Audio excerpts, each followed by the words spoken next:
ಚಂದ್ರಹಾಸ ಕಥೆಯನ್ನು ಶಿವಣ್ಣ ಪಾತ್ರ ಎಷ್ಟು ನಿಮಿಷ ಇರುತ್ತೆ? ರವಿ ಬಸ್ರೂರು ಮತ್ತು ಸಂಗೀತ ನಿರ್ದೇಶಕರ ರವಿ ಬಸ್ರೂರು ಕನಸಿನ ವೀರ ಚಂದ್ರಹಾಸ ಸಿನಿಮಾ ಬಿಡುಗಡೆ ಸಜ್ಜಾಗುತ್ತಿದೆ. ಚಿತ್ರದಲ್ಲಿ ನಟ ಶಿವರಾಜ್ ಕುಮಾರ್ ವಿಶೇಷ ಪಾತ್ರದಲ್ಲಿ ನಟಿಸುತ್ತಿದ್ದಾರೆ. ಇತ್ತೀಚೆಗೆ ಶಿವಣ್ಣನ ಪಾತ್ರದ ಪರಿಚಯ ಫಸ್ಟ್ ಲುಕ್ ಪೋಸ್ಟರ್ ರಿಲೀಸ್ ಆಗಿ ವೈರಲ್ ಆಗಿತ್ತು. ಯಾವಾಗ ಸಿನಿಮಾ ಶುರುವಾಯಿತು, ಸೆಂಚುರಿ ಸ್ಟಾರ್ ಯಾವಾಗ ನಟಿಸಿದ್ರು ಅಂತ ಅಭಿಮಾನಿಗಳು ಅಚ್ಚರಿ ವ್ಯಕ್ತಪಡಿಸಿದ್ದರು. ಬಾಲಿವುಡ್ ಸಿನಿಮಾಗಳಲ್ಲಿ ಕೂಡ ರವಿ ಬಸ್ರೂರು ಸಂಗೀತ ಈಗ ಸದ್ದು ಮಾಡ್ತಿದೆ. ಸಂಗೀತ ನಿರ್ದೇಶಕರಾಗಿ ಮಾತ್ರವಲ್ಲದೆ ಚಿತ್ರ ಸಾಹಿತಿಯಾಗಿ ಸಿನಿಮಾ ನಿರ್ದೇಶಕರಾಗಿ ಅವರು ಗುರುತಿಸಿಕೊಂಡಿದ್ದಾರೆ. ಆದರೆ ಅದು ಸಾಕಷ್ಟು ಜನರಿಗೆ ಗೊತ್ತಿಲ್ಲ. ಈಗಾಗಲೇ 2-3 ಚಿತ್ರಗಳಿಗೆ ಆಕ್ಷನ್ ಕಟ್ ಹೇಳಿದ್ದಾರೆ.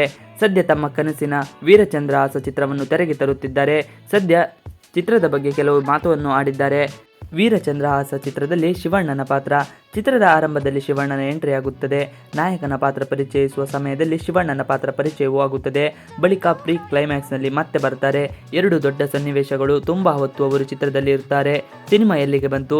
ಇಡೀ ವೀರಚಂದ್ರಹಾಸ ಸಿನಿಮಾ ಚಿತ್ರೀಕರಣ ಮುಕ್ತಾಯವಾಗಿದೆ. ಸಿನಿಮಾ ಕಂಪ್ಲೀಟ್ ಆಗುವವರೆಗೆ ಮಾತನಾಡುವುದು ಬೇಡ ಎಂದುಕೊಂಡಿದ್ದೆವು. ಬಹಳ ಹಿಂದೆ ಚಿತ್ರೀಕರಣ ಮುಗಿಯಿತು. ಈಗ ಪೋಸ್ಟ್ ಪ್ರೊಡಕ್ಷನ್ ವರ್ಕ್ ನಡೀತಿದೆ. ಶಾಲಾ ಕಾಲೇಜು ಪರೀಕ್ಷೆಗಳು ಮುಗಿದ ಬಳಿಕ ಸಿನಿಮಾ ಬಿಡುಗಡೆ ಆಗುತ್ತದೆ. ಬೆಳ್ಳಿ ಪರದೆಗೆ ಯಕ್ಷಗಾನಕ್ಕೆ ಒಂದು ಚೌಕಟ್ಟು ಇರುತ್ತದೆ. ಅದನ್ನು ಹೊರಗಡೆ ಕಲ್ಪನೆ ಮಾಡಿದರೆ ಹೇಗೆ ಇರಬಹುದು ಅಂತ ಅಂದುಕೊಳ್ಳುತ್ತಿದ್ದೆ. ಅರಮನೆ ಅಂದರೆ ಅರಮನೆ, ಕುದುರೆ ಏರುವುದು ಅಂದರೆ ಏರಿ ಹೋಗಬೇಕು, ಕಥೆಯಲ್ಲಿ ಏಲನ್ನ ಬರುತ್ತದೆ, ಅದೆಲ್ಲವೂ ನೈಜವಾಗಿ ಕಟ್ಟಿಕೊಡಬೇಕು ಎಂದುಕೊಂಡೆವು. ಇದು ಶಿವಣ್ಣನಿಗೂ ಹೊಸದು. ಶಿವಣ್ಣನ ಲುಕ್ ಗೀತಕ್ಕನಿಗೆ ಇಷ್ಟ. ಚಿತ್ರದಲ್ಲಿ ಶಿವಣ್ಣನ ಲುಕ್ ನೋಡಿ ಗೀತಕ್ಕ ಬಹಳ ಇಷ್ಟಪಟ್ಟರು. ಈ ಸಿನಿಮಾ ಮಾಡಲೇಬೇಕು ಎಂದು ಪಟ್ಟು ಹಿಡಿದರು. ಕಾಸ್ಟ್ಯೂಮ್ ಡ್ರಾಮಾದಲ್ಲಿ ಪಾತ್ರ ಮತ್ತೆ ಸಿಗಲ್ಲ ಎಂದಿದ್ದರು. ಶಿವಣ್ಣ ಕೂಡ ಸಾಕಷ್ಟು ತಯಾರಿ ನಡೆಸಿದರು. ಬೆಳಗ್ಗೆ ಮೇಕಪ್ ಕಾಸ್ಟ್ಯೂಮ್ ಹಾಕಿಕೊಂಡರೆ ಸಂಜೆವರೆಗೂ ಅದೇ ರೀತಿ ಇರುತ್ತಿದ್ದರು. ಊಟ ಮಾಡಿದ್ದು ಕಮ್ಮಿ, ಡಯಟ್ ಅಲ್ಲಿ ಇರುತ್ತಿದ್ದರು. ಉದ್ದುದ ಡೈಲಾಗ್ಗಳನ್ನು ಓದಿ ಅಭ್ಯಾಸ ಮಾಡಿದ್ದರು. ಇಡೀ ಸಿನಿಮಾ ಯಕ್ಷಗಾನ. ಚಂದ್ರಹಾಸ ಇರುವ ಕಥೆನೇ ಹರಿಕಥೆಯ ಚಂದ್ರಹಾಸ ಕತೆ ಬೇರೆ ರೀತಿ ಇದೆ. ಅಣ್ಣವರು ಮಾಡಿದ ಚಂದ್ರಹಾಸ ಕತೆ ಕೂಡ ಭಿನ್ನವಾಗಿದೆ. ಈ ಕತೆ ನನಗೆ ಇಷ್ಟವಾಯಿತು. ವೀರನ ಕತೆ ಬೇಕಿತ್ತು, ಅದಕ್ಕಾಗಿ ಈ ಕತೆ ಆಯ್ಕೆ ಮಾಡಿಕೊಂಡೆ. ಯಕ್ಷಗಾನ ಎಲ್ಲರಿಗೂ ಗೊತ್ತಾಗಬೇಕು ಎನ್ನುವ ಕಾರಣಕ್ಕೆ ಸಿನಿಮಾ ಮಾಡುತ್ತಿರುವುದು.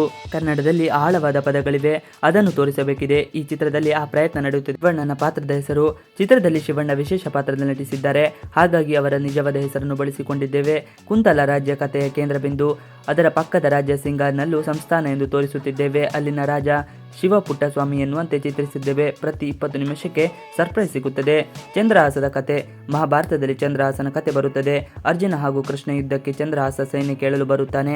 ಆಗ ಆತನ ಹಿನ್ನೆಲೆ ಸಾಹಸಗಳು ಏನು ಎನ್ನುವುದು ಪರಿಚಯ ಆಗುತ್ತದೆ ಎಂದು ಈ ಕಥೆಯನ್ನು ಹೇಳುತ್ತಿದ್ದೇವೆ ಎಂದು ಹೇಳಿದ್ದಾರೆ.